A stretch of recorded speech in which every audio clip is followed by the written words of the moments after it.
If you're like me, you spend more time in a retail store reading this than this and wondering why is it that everything here is so much smaller and more difficult to understand than it is here.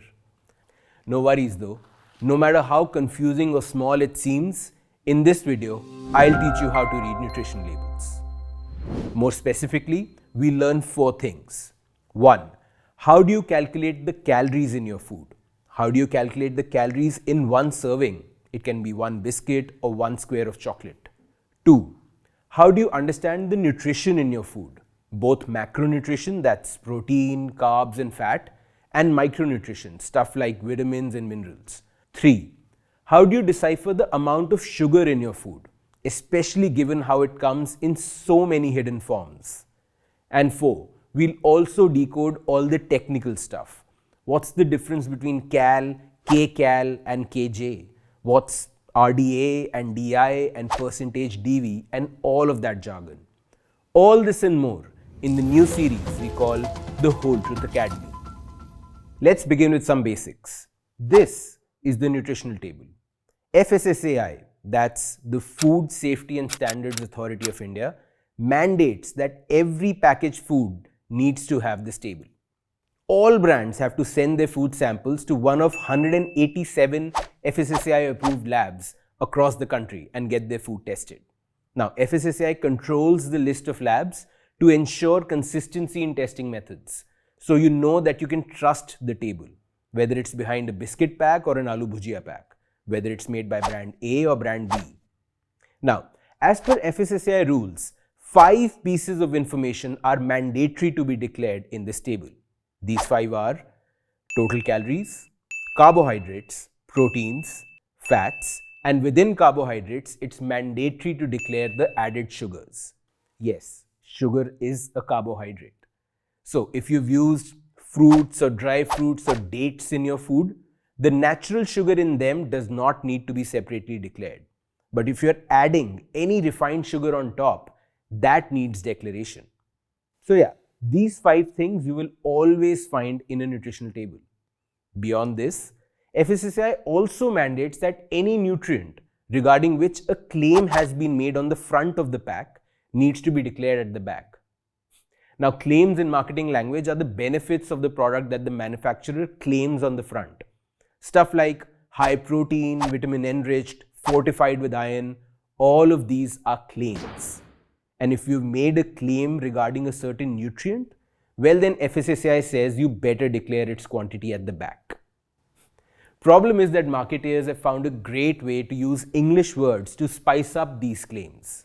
So if I say, this cookie has high protein, but there is only 2 grams of protein in that cookie, how do you decide if that's high or not? Same with words like fortified and enriched. Well, the answer lies in putting these quantities in the context of your daily requirements. And we'll talk a lot more about this in the next few sections. For now, let's start learning how to read this table. First up, calories. The first thing to look at, especially if you're on a diet or watching your weight, is calories. This is usually the top row in the nutritional table, and it tells you the total calories in the food you're eating.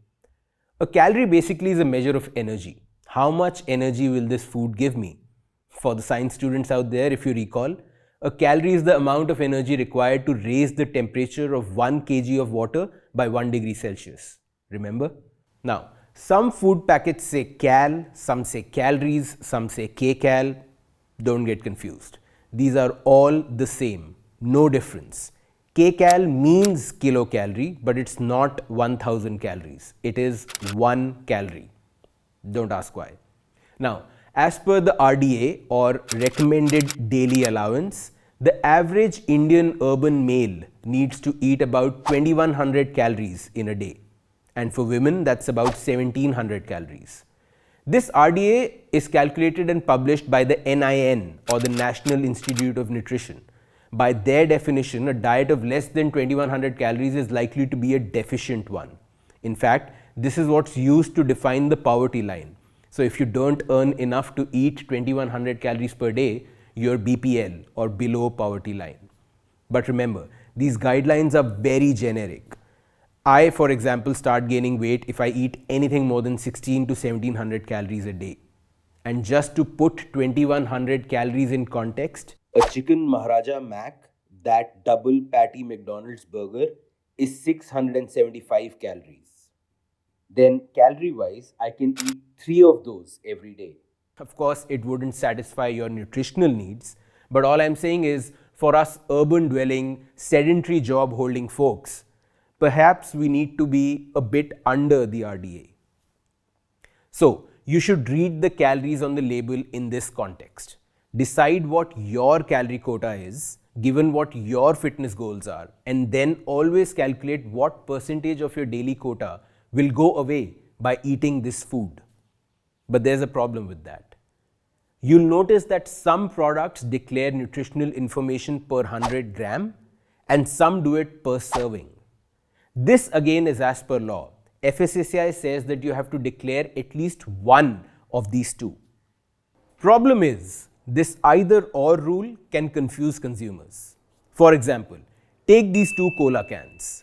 One declares nutrition per serve and the other per 100 ml. Now, chances are if you open one can, you'll drink all of it in one go. But the calories mentioned at the back of one of them are per 100 ml. This can is 330 ml. So to calculate how many calories you're having, you'll have to multiply it by 3.3. The opposite is also a problem. There is no FSSAI mandated definition of serving size. So, a breakfast cereal manufacturer might say that the serving size is 30 grams or 40 grams or 50 grams. Who is to say who is right? Well, you. You need to see how much you eat in one go and then calculate calories as per that. Yes, you'll have to weigh the portion size, and that's tough, but there is no other way. So if a packet of cookies gives nutritional information per 100 grams, and you know that each pack has say 8 cookies, then you know that each cookie is 12.5 grams. Now, if with your tea you eat 2 cookies, then your serving size is 25 grams. And if 100 gram has 489 calories, then per serve you consume 489 divided by 4, which is approximately 125 calories. Got it? Next, carbohydrates. Carbs are the basic energy blocks of the body, and as the name suggests, they're made of carbon, as in carbo, and water, as in hydrates. Now, 1 gram of carbohydrate has 4 calories. Yes, no matter where the carb comes from, no matter what its source, 1 gram always has 4 calories. By the way, the same for protein. 1 gram of protein has 4 calories, and 1 gram of fat always has 9 calories. So, if I tell you the grams of protein, carb and fat in any food, you should be able to calculate the calories in it with this formula. P into 4 plus C into 4 plus F into 9 is equal to total calories. Try it. Try it with some food packet at home. Calculate the calories with this formula and check it against the calories declared in the table. If it doesn't match, you should have serious doubts about the authenticity of the data on that table. Anyways, coming back to carbs. Carbs are the most abundant source of energy for humans. Ever since we discovered agriculture, we've been growing grains, which are carbs. Rice, atta, maida, all of these are carbs. More importantly though, sugar is a carb. Yep, it makes you fat, but it's not a fat. It's a simple carbohydrate. So the thing to look for under carbs is sugar, specifically added sugar. Refined added sugar is the #1 reason for the constant increase in global obesity and diabetes. If there's one thing you should be monitoring and trying to reduce, it's this. Perhaps that's the reason why FSSAI mandates that added refined sugar needs to be separately declared under carbohydrates on the nutritional table.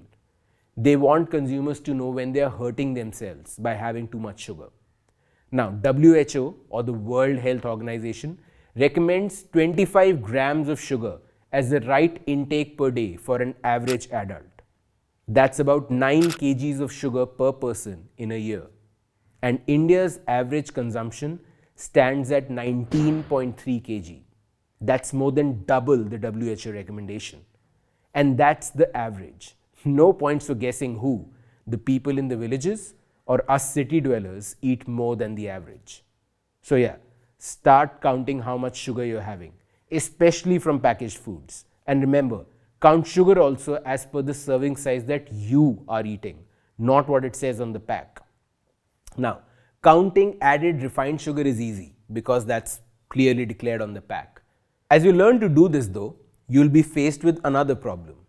Food manufacturers know that consumers around the world are trying to avoid sugar, but they also know that our tongues love sweet food.